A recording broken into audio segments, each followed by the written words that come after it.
Olá, boa tarde, tudo bem? Eu sou o pastor Eduardo Camilo, professor e tradutor e intérprete de Libras, e eu gostaria de falar rapidinho com vocês sobre a votação que nós estamos tendo lá no STF a respeito da abertura e a permissão para que possa fazer-se culto público. E é claro que você vai ouvir várias pessoas falando de tudo, querendo explicar o que está acontecendo. Eu vou explicar claramente para vocês o que está acontecendo. A igreja, os pastores, os membros da igreja, nós somos cientes da pandemia, sabemos sim, perdemos inclusive vários irmãos. Agora, uma coisa que você precisa entender é o seguinte: essa perseguição ao governo federal, ao presidente, ela começou bem antes da pandemia. E com essa pandemia, alguns, usando de subterfúgios, de argumento, aproveitaram para tentar calar e fechar a igreja. Você lembra da PL 122? Leia lá se você não se lembra. Era o jeito de querer calar a igreja e submeter a igreja às regras de alguns partidos, como o PT, como o PCdoB, como o PSOL. Lembra que o Jean Willis, ele entrou, se não me engano, na Secretaria de Direitos Humanos para que a PLC 122 pudesse passar. Tentou por vários caminhos e não foi conseguido, entendo. E agora, com essa ideia da pandemia, do vírus, vamos fechar as igrejas. Eles sabem que a maior parte do eleitorado do presidente Jair Messias Bolsonaro são os pastores, são os evangélicos, porque defendemos ali algumas pautas que nos são comuns, como aborto, a ideologia de gênero, a família, proteção à família, a pedofilia, enfim, outras bandeiras que a igreja do Senhor Jesus Cristo tem defendido, tem levantado. Outra coisa que nós precisamos tomar cuidado é que a igreja sempre foi a favor de que a mulher pudesse, sim, ter o seu respeito e ter as suas opiniões atendidas, respeitadas. Agora, o que nós percebemos é que aproveitaram esta onda e incluíram a igreja no meio, para enfraquecer as igrejas, enfraquecer os pastores, para que a igreja fique confusa.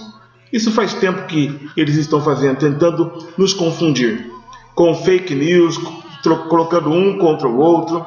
Eu estava notando uma coisa, o ministro André Mendonça, se não me engano o último nome dele, evangélico, cristão, e ele defendendo a abertura dos cultos.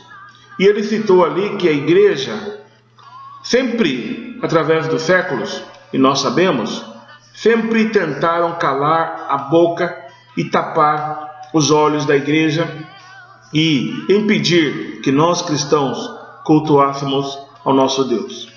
E eu volto um pouco mais atrás, no livro de Esther, você pode ler lá, tinha um líder chamado Amã, um homem mau, perverso, e ele, usando a sua cabeça, ele falou para o rei Assuero, falou: olha, tem um povo que quer destruir a sua reputação. Eles falam mal de ti, eles não se curvam quando o Senhor passa, e nós precisamos exterminar este povo. E o rei, ele deu a ordem, selou com o seu anel. E o que eu quero falar para vocês é o seguinte, que as pessoas que vêm fazer a conversinha, eles sempre vêm querendo mostrar que o intento é bom. Mas na verdade existe um plano diabólico por detrás de tudo isso. E nós, como cristãos, precisamos ficar atentos quanto a isso. E voltando na história, Deus usou poderosamente a rainha Esther para libertar o seu povo e colocar de volta o louvor a Deus e o serviço dos judeus ali juntamente no templo. O ministro Fux sabe disso. Ele é judeu e conhece a história da exterminação e sabe quantas vezes tentaram exterminar o povo cristão e o povo de Deus. Inclusive, quando Herodes mandou decapitar e matar as crianças de 2 anos para baixo, de 3, 2 anos para baixo, mais uma tentativa de querer exterminar o povo de Deus, o povo que serve a Deus, tanto o judeu como o cristão, porque sabendo que da descendência do judeu haveria de vir o Senhor Jesus Cristo. Então o que eu quero chamar a sua atenção é que o apóstolo Paulo, no livro de Judas, ele fala assim: queridos irmãos, querendo eu falar sobre a fé comum, eu fui forçado a exortar-vos a batalhar pela fé que uma vez foi dado aos santos. Então, eu quero fazer as palavras do apóstolo Paulo as minhas palavras. Vamos batalhar pela fé que uma vez foi dada aos santos. Vamos orar para que não passe esse intento ali no STF. Não tem nada a ver com o coronavírus, não tem nada a ver com as mortes. Na verdade, é um plano que eles estão usando paralelamente para tentar calar a igreja. Voltando aí com a PLC 122, aí tentando mais uma vez impedir o trabalho da igreja e dos pastores. Sem esquecer de que as igrejas trabalham socialmente falando fortemente.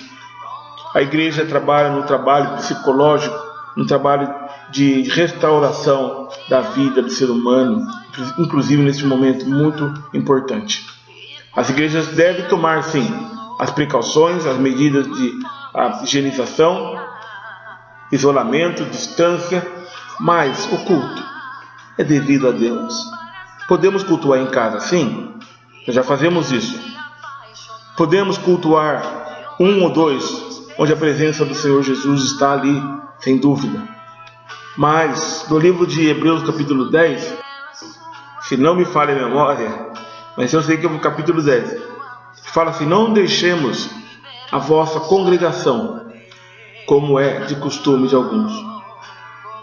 Então nós precisamos tomar cuidado para não entrarmos nessa fria, nessa conversa, que na verdade o que eles querem fazer é o seguinte: misturar alho com bugalho. O vírus está matando, nós temos consciência plena da pandemia, mas nós temos a consciência plena também de que o único que pode nos ajudar a resolver, se Ele quiser, de um dia para o outro, do nada, desaparece tudo isso, porque Ele é Deus poderoso. E aí a ciência fica maluca, piradinha de tudo. Vamos confiar, vamos buscar esse Deus, orar pela nossa nação, e que Deus possa abençoar você e toda a sua família.